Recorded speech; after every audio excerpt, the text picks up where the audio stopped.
Hallo Leute und herzlich willkommen. Schön, dass ihr wieder dabei seid. Das Jahr 2954 nähert sich seinem Ende, das heißt, es ist mal wieder Zeit für die Luminalia, das Lichterfest der Banu.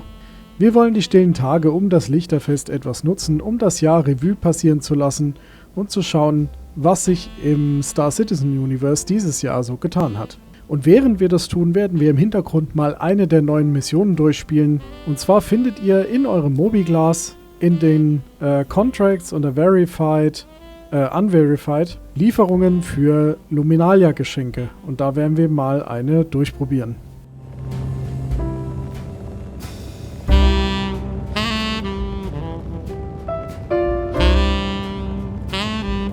Nachdem es im letzten Jahr für Star Citizen ganze 5 Updates gegeben hatte, haben wir in diesem Jahr nur 2 Updates bekommen.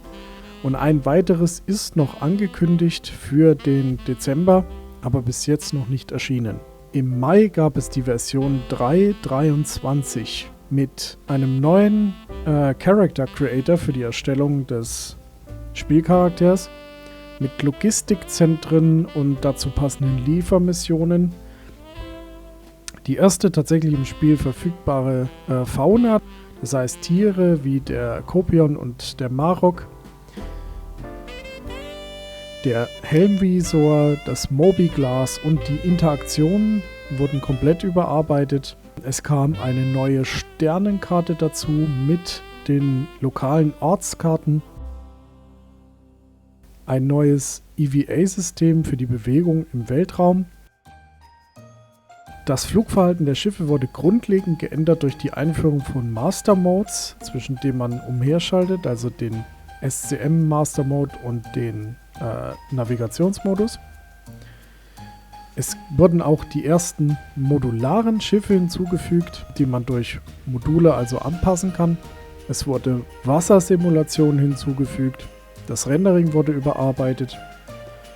Und es sind 8 neue Schiffe dazugekommen oder überarbeitet worden, unter anderem auch der Ursa Medivac. Und zusammen mit dem Ursa Medivac kam auch die Möglichkeit, den Respawn auf Schiffen egal welcher Größe zu setzen, wenn sie über eine Krankenstation verfügen.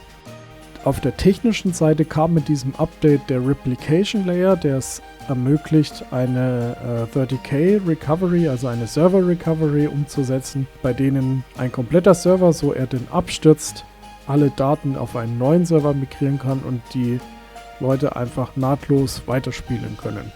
Das funktioniert noch nicht zu 100%, weil die Missionen dabei immer noch abbrechen, aber alles andere funktioniert schon ganz ordentlich. Wir befinden uns jetzt im Anflug auf das Logistikdepot, wo wir die 3 Geschenke aufsammeln werden. Offenbar ist unser Landeplatz versperrt. Mal sehen, ob wir hier irgendwie quer landen können.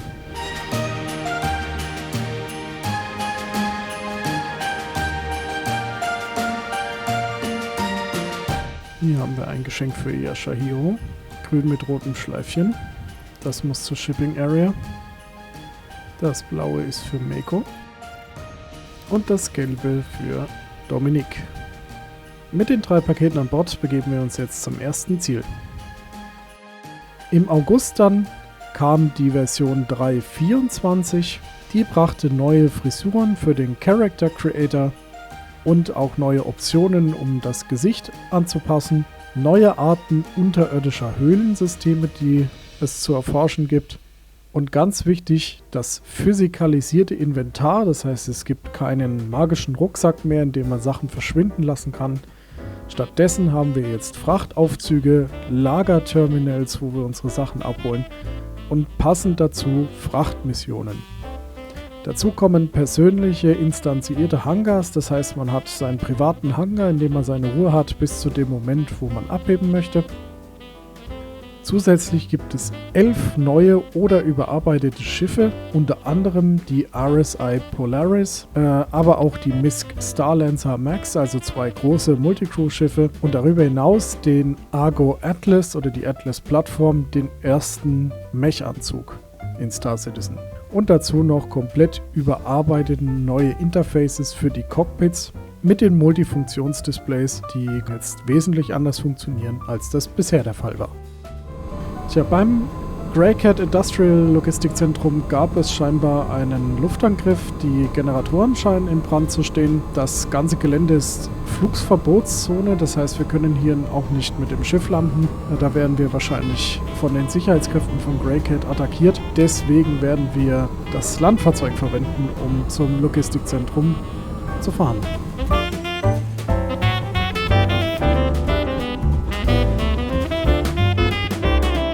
Okay, es ist hier mit minus 61 Grad ein bisschen zu kalt, um ohne Anzug rumzulaufen.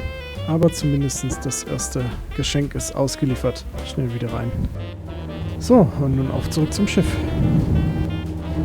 Das waren die beiden Updates, die wir dieses Jahr bekommen haben. Es ist aber auch noch für Dezember, also innerhalb der nächsten 2 Wochen, angekündigt die Version 4.0, das heißt die nächste größere Version. In der sollen wir bekommen, laut Ankündigung, Server-Meshing, das heißt Spielerzahlen von bis zu 1000 Spielern auf einem Server. Das ist noch nicht ganz raus, ob es wirklich so viele sein sollen, aber auf jeden Fall mehr als 100.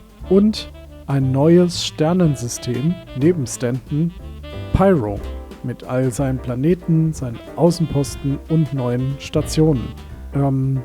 Dazu kommt ein neuer Stationstyp, der in Pyro verfügbar sein wird, und das sind die Asteroidenbasen oder Asteroidenstationen.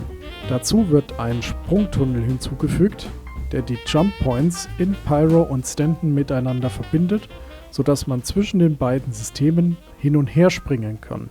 Die Fauna, also die Tierwelt, wird erweitert um die sogenannten Quasi-Grazer. Das sind so eine Art außerirdische Kühe. Und es wird ein neues Schiff geben, den Mirai Guardian.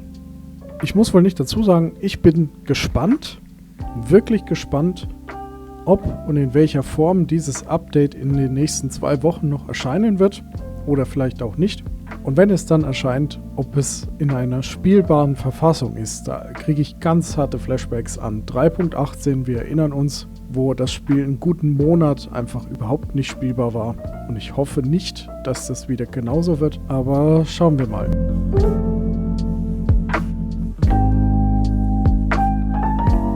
Wir haben unser letztes Ziel vor uns, die Endless Odyssey Station. Hier stellen wir das letzte Geschenk an Meko zu. Hi, hab das Geschenk für Meko.